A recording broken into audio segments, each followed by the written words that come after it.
2025년 12월 12일 금요일 돈다방 미쓰리 시작하겠습니다. 자, 제가 지금 방송을 녹음하고 있는 시간은요. 12월 12일 금요일 정각 12시 정오입니다. 12분 있다가 12월 12일 12시 12분이에요 라고 했으면 더 의미가 있었을지는 모르겠습니다만 그런 거 다 쓸데없는 의미라고 생각을 하고요. 오늘 돈다방 미쓰리는 12월 11일 목요일 뉴욕 증시 마감 현황을 전해드리도록 하겠습니다. 자, 그 전에 주식시장이 오르고 내리는 것보다 더 중요한 것은 주식시장의 질이다. 여러분들이 절대 이 부분을 놓치면 안 된다. 라는 거 다시 한번 강조해 드립니다. 제가 어제 방송에서 저는 요즘에 특히 시사 방송에서 주식 이야기 안 하는 거 너무 좋다라는 이야기를 해드렸잖아요. 지금 주식시장이 여러분 안 좋습니까? 4,100포인트예요. 4,140포인트입니다. 그런데 시사 방송에서 주식 이야기를 잘 안 합니다.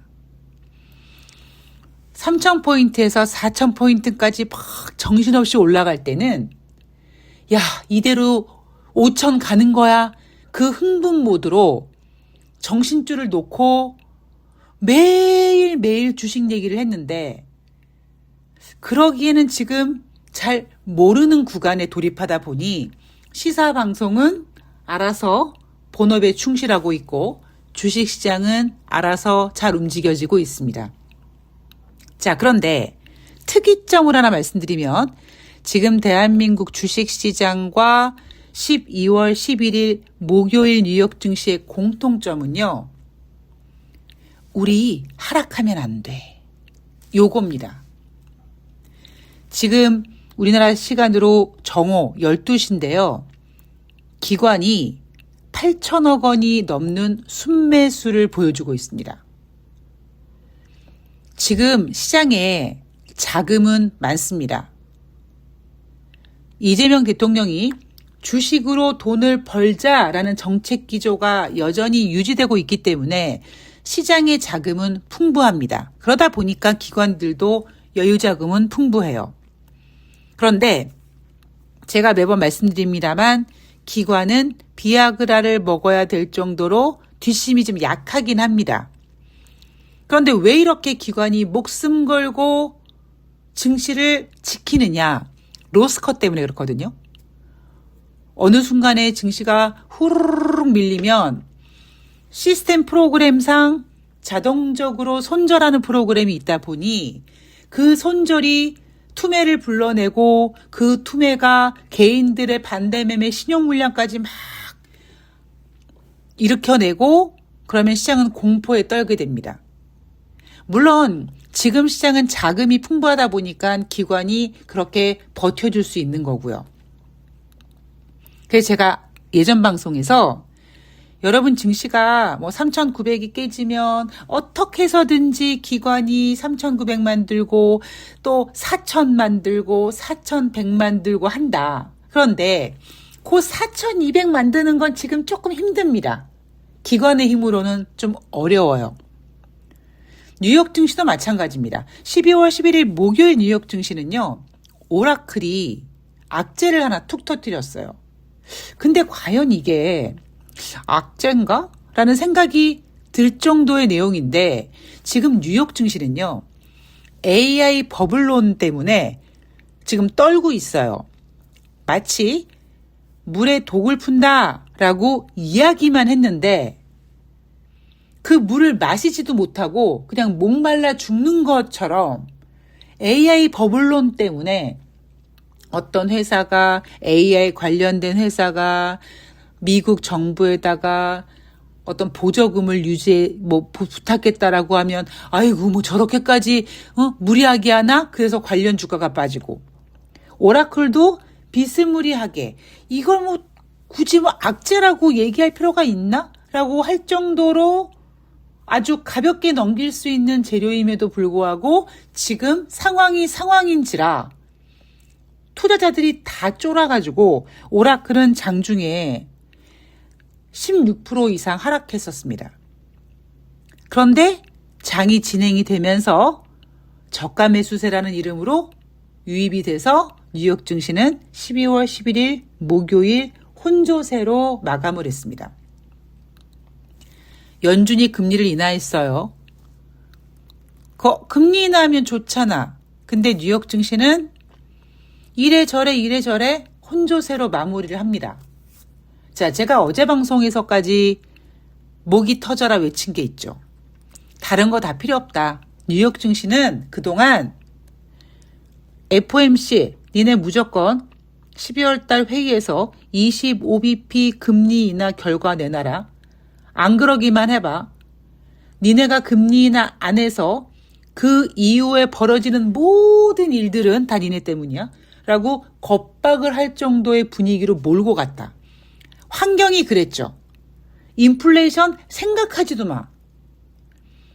여러분 개인 소비 지출 가격 지수라든가 소비자 물가 지수는요. 예상치에 부합하던 어쩌던 간에 지금 모는 종이에 점이 우상향으로 찍히고 있습니다. 그런데 12월 달 25bp 금리 인하를 얻어내기 위해서 머릿속에서 지우개로 싹 지웠어요. 야, 인플레이션이라는 거는 이 세상에 없는 거다. 지워. 오로지 고용이 안 좋으니까 금리 인하해야 돼. 이렇게 환경과 분위기로 몰고 갔습니다. 그런데 그렇다고 인플레이션이 없어지는 게 아니거든요. 정말 연준은 시장이 원하는 대로 금리 인하를 했어요. 그런데 12월 11일 목요일 뉴욕 증시는 금리 인하에 환호하지 못하고 혼조세로 마감합니다. 다우지수가 1.34% 상승, S&P 500이 0.21% 상승, 죄송합니다. 나스닥이 0.26% 하락했습니다. 그러니까 다우지수와 S&P 500은 상승하고 나스닥만 하락했죠. 뉴욕 3대 지수가 혼조세로 마감을 했다. 이날 발표된 경제지표는요. 주간 신규 실업상 청구 건수 전주 대비 4만 명 증가해서 23만 명이 됐습니다.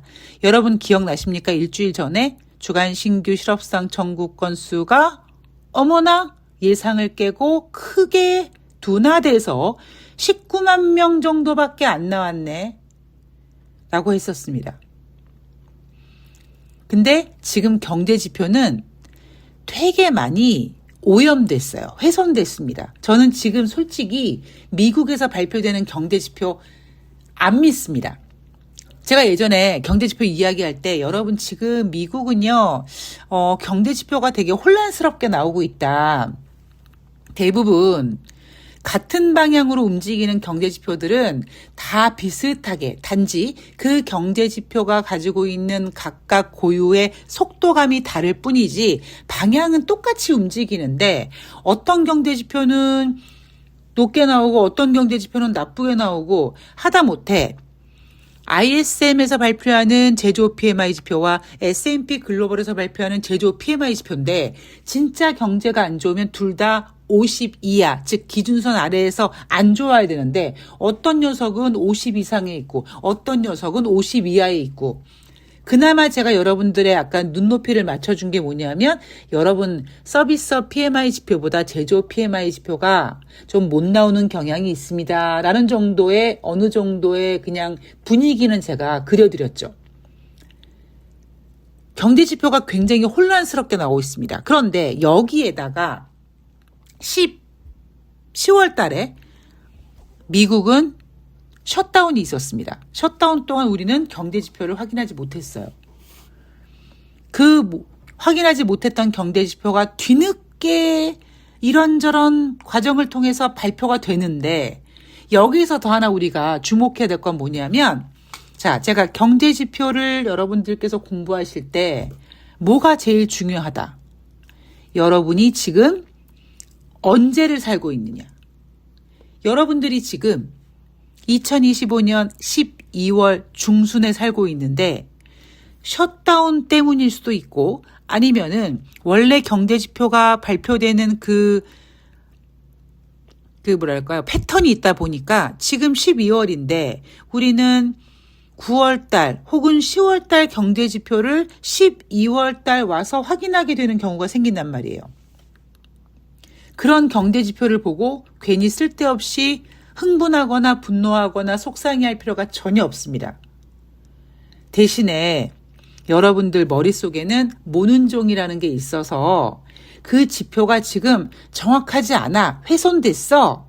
나중에 수정될 수도 있어. 오염됐어. 라는 생각을 가지고 있으면서도 일단은 점 찍어 놓고 대신 줌을 확 뒤로 빼는 거예요. 즉 멀리 보는 거예요. 그래서 이 선에 이 경제 지표의 방향성은 어디로 흘러가고 있구나라는 거를 여러분들께서 예상하시는 게 그게 바로 경제 공부입니다. 제가 주식은 이과가 아니라 문과라고 했습니다. 수치가 중요하지 않습니다. 뉴욕 증시 마감 현황에서 소비자 물가 지표를 발표해 놓고 전월보다 상승했음에도 불구하고 예상치를 높게 잡아놓고 예상치보단 적게 나왔으니까 괜찮다. 자, 소비자 물가 지표가 발표가 됐는데요. 괜찮아요. 이거 괜찮은 거 아니라고 얘기했잖아요. 이런 것처럼 진짜 경제 지표를 제대로 볼 줄 아는 눈이 여러분들께서 만들어지셔야 됩니다. 자, 어쨌든 주간 신규 실업상 청원 건수가 23만 명 발표됐습니다. 지난주에 19만 명 발표됐을 때 이상하다. 너무 적은데? 라고 했는데 뭐 계절적인 요인이고 뭐 그냥 그래서 그래. 그리고 얼렁뚱땅 넘어갔어요. 자, 이슈를 좀 체크해 보도록 하겠습니다. 제가 오늘 오프닝에 오늘 우리나라 주식시장과 뉴욕 증시, 목요일 증시의 공통점은 어떻게든지 지키자. 왜? 빠지면 골치 아파집니다. 빠질 수 있어요, 여러분. 빠질 수 있는데 지금 상황에서 뭐가 골치가 아프냐면 어느 정도 선에서는 빠져도 돼. 아름다운 조종이야. 랄 수 있는데 어느 순간에 지금 뭐라 그럴까요? 얇은 살얼음이 이렇게 껴져 있는 상태에서 뭔가 톡 건드리면 와장창창창 얼음이 깨지지 않습니까? 그런 것처럼 지금 굉장히 투자자들의 심리 상태가 얇은 상태예요. 미국은 AI 버블론 때문에 그렇고요. 물론 그 이외에 많은 이슈들이 있지만 노골적으로 보여질 수 있는 건 미국은 AI 버블론 때문이고 대한민국 주식시장은 기대감으로 올려놨던 것에 대한 뭔가 지금 뒷심이 없다라는 겁니다. 우리는 2600에서 4200까지 너무나 빨리 왔습니다. 이거는요, 반드시 이 급격하게 상승한 것에 대한 소화되는 기간이 필요해요.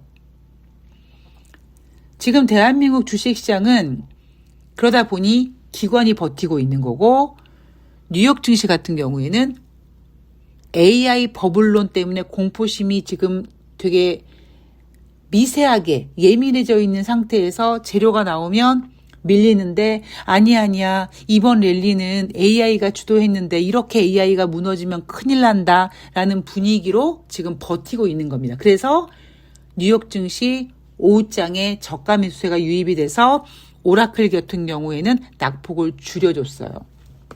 자, 오라클이 무슨 짓을 했느냐? 2026년 회계년도 내년 겁니다.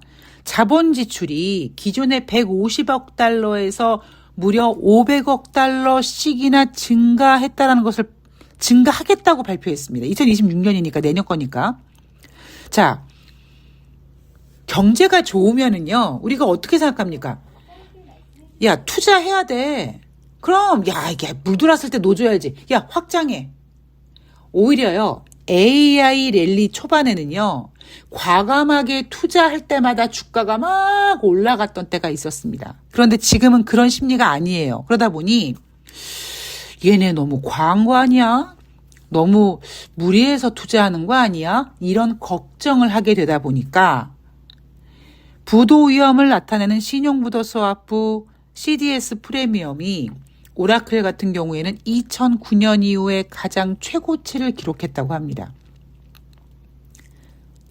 지난번에 제가 갑자기 지금 머릿속에 종목이 기억이 안 나는데 하여튼 미국 기업 AI 관련된 기업이 나라에다가 뭐 보조금인가 무슨 투자금인가 설비금인가 뭔가 요구했는데 그때 그날 주가가 빠졌습니다.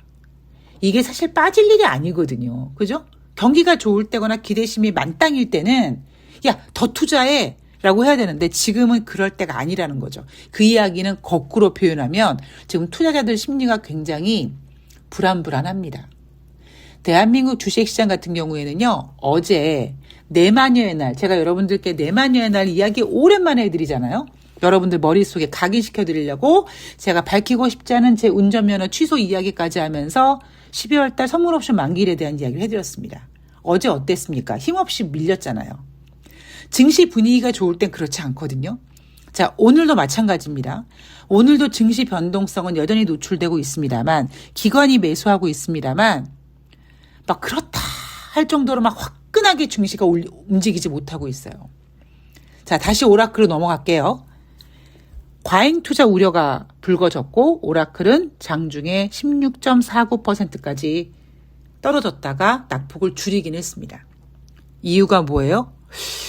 AI에 너무 과하게 투자하는 거 아니야? 지금 와서? 이겁니다. 여러분, 이 심리가요, 굉장히 무서운 심리예요. 이게 아주 얇은 유리와 같은 심리라고 저희는 표현을 하거든요. 이 심리 상태에서 뭔가 악재가 하나 톡 터지면 우르르 무너집니다.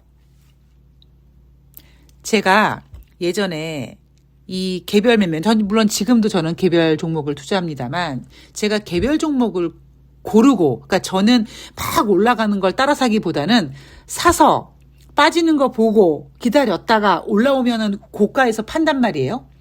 거의 그 고가가 그 당일 고점이에요. 이벤트 하시는 분들은 아마 감 잡으실 거예요. 제가 파는 시점이 당일의 고점입니다. 근데 그 심리가 뭐냐면은요. 개별 종목을 사요. 그럼 꿈틀꿈틀할 거 아니에요? 그러면 개인들이 막 흥분해요. 그러면 세력들이 물량을 툭 던져버립니다. 그러면 파르르 떠는 개인들이 손절을 해버려요. 그럼 그때 그 주가가 그 종목이 진정 까꿍하고 올라간단 말이에요. 저는 지금 종목을 얘기했지만 지금 지수가 똑같이 움직이는 거예요. 종목의 확대판이 지수고 지수의 확대판이 종목이니까. 금융산업재 중심의 전통 경기 민감주로 매수가 몰린다고 합니다. 제가 여러분 한 달인가요? 2달 전인가? 엔비디아가 계속 갈 거야. 하반기에도 엔비디아밖에 없어라고 계속 보고서가 나오고 언론에서 지랄 발광할 때 제가 뭐라고 했습니까? 여러분 이번 랠리 엔비디아가 주도했던 이번 랠리의 엔비디아의 생명은 끝나갑니다.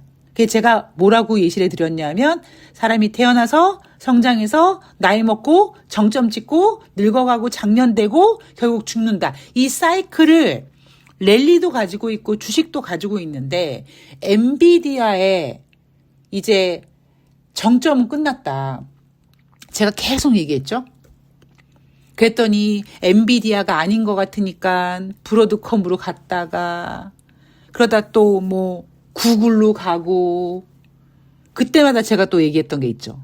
어떤 랠리의 주도주는 그 주도주일 뿐이지 다른 주도주가 대체할 수 없다. 엔비디아 랠리가 끝나가고 있는데 그게 아쉬우니까 계속 다른 거 갖다 붙이고 다른 이슈를 갖다 붙이고 아니야 뭔가 더 있을 것 같이 미련을 계속 남겨두는 거거든요. 근데 지금 뉴욕 증시는 대놓고 뭔가 딱 끝내진 않습니다만 아주 조용히 돈은 움직이고 있어요. 어떻게? 금융, 산업, 일명 우리가 굴뚝주라고 얘기하는 저는 이걸 본처라고 얘기하거든요. 남자가 본처를 놔두고 흥미롭고 엽기적이고 재미나고 나에게 즐거움을 주는 바람녀한테 갔다가 꽃뱀한테 갔다가 결국에는 어디로 옵니까? 본처로 돌아오잖아요. 여자는 안 그래요. 여자는 안 돌아옵니다. 여하튼 그래서 제가 계속 남자 비유를 해드리는 거예요. 그렇게 주식시장은 뉴욕 증시는 AI 랠리와 실컷 놀다가 지금 다시 본처한테 돌아오는 거예요. 정신 차리고. 이렇게 조용히 돈이 움직이면서 AI에 몰렸던 그 거품이 이제 꺼지겠죠. 자, 오늘 제가 돈다방 미쓰리 자료에 2026년 이제 보름 정도 남았죠. 내년부터 시작되는 FOMC 회의 일정을 제 방송 자료에다가 제가 직접 손으로 써가지고 올려놨습니다. 오늘 자료 보시면서 참조하시면 되고, 그 밑에 제가 뭐라고 썼냐면 미국 VIX 지수, 일명 공포지수라고 불리우는 지수가 5.83% 하락해서 14.85포인트다. 요거 되게 오래 낮게 머무르고 있어요. 요거 한번 출렁거릴 때 됐고요. 그리고 지금 12월 12일이죠. 저는 이번 달 남은 시간 동안 뭐 산타랠리 타령도 하고 뭐 여러 가지 경제 지표도 남아 있습니다만 트럼프의 관세 위법 판결, 대법원 판결이 12월 안에 나온다고 했으니까 요게 한번 뉴욕 증시를 자극하게 될 이슈가 될 것 같습니다. 어떻게 나오던. 만약에 트럼프한테 불리하게 나온다면 1심, 2심은 트럼프가 졌죠. 근데 만약에 3심에서도 트럼프가 진다면 과연 트럼프가 가만히 있을까? 또 트럼프가 이제 궁뎅이 들썩거리면서 한번 또 시장 뒤흔들 때가 됐거든요. 그래서 제가 오늘 방송 원고에 그 두 내용을 밑에다가 살포시 올려놨습니다. 이게 중요한 건 아니에요. 단지 저는 돌다리도 두들겨 봐야 되고 누군가 스포트라이트를 비춰서 거기만 보라고 하는 그런 전문가가 아니라 여러분 이것도 체크하고 저것도 체크하고 이런 거 하셔야 돼요. 어디서 모르는 호재가 꿈틀거릴 수 있고 어디서 모르는 악재가 여러분 뒤통수를 칠 수 있어요. 이런 거 다 체크하셔야 되는 관점으로 이런 걸 계속 전해드리니까 여러분께서 이런 것들 다 체크해 놓으시고 주식시장 대응하시면 됩니다. 자, 외국인들 매도하고 있고 오늘의 주인공은 기관인데 기관은 힘이 좀 딸린다. 역시 비아그라는 그게 뭐죠? 이준석이가 먹었다고 하는 거 갑자기 생각이 안 나네요. 하여튼 그게 필요할 것 같습니다. 자, 돈다방 미쓰리 오늘 방송은 여기까지고요. 저는 내일 방송에서 금요일 뉴욕 증시 가지고 찾아뵙도록 하겠습니다. 제가 코스닥에 대한 이야기 이제 많이 해드린다고 했잖아요. 오늘도 준비를 했는데 다른 수다 하다가 지금 시간이 끝나서 제가 또 다음에 코스닥 얘기 재미있는 거 많이 해드리도록 하겠습니다. 좋은 하루 되세요. 고맙습니다.